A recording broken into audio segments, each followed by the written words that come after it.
And that if we're going to have a death penalty, we need to have like term limits on it. Give them 2 appeals and move on with it. You shouldn't sit on death row for 20 years. So what about the folks, which we've seen it happen, right? Where 30 years later, DNA evidence overturns it. And they really were innocent. Or, I'll take it back to this.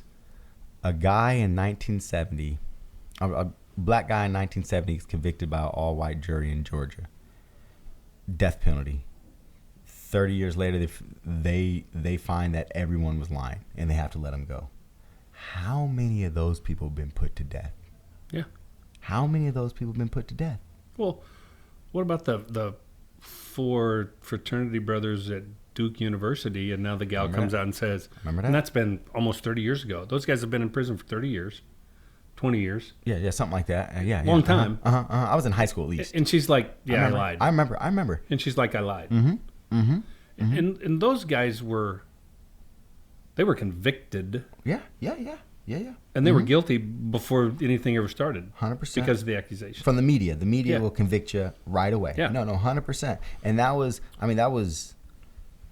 I couldn't believe that they got convicted. But that being because the media just hopped on it and made it happen. And then that jury you can't filter that out. You cannot filter that out. You really can't. Nope.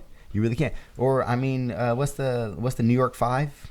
Yeah. Or the New York 6 or whatever that Trump put out the whole page banner said kill him. A lot of people bring that up to me whenever they talk about Trump. And I'm like, yeah, he made a mistake. I'm pretty sure he said he made a mistake too. But, everybody makes mistakes. He is the same guy that supported Mike Tyson when he was in jail too. Whatever. But just saying, our justice system is not perfect. And you're never going to be 100%.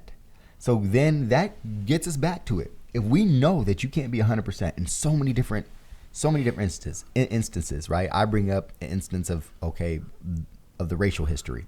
You bring up an instance of, that was a black girl, and those are like 3 or 4 white dudes at Duke, right? What do you have I know we've all heard the story of the one guy who was freaking the star athlete, football player guy. He gets accused of rape. No, this was a different one. Oh, this is a different one. Okay. Yeah. He was star athlete football. He was like number 1 recruit.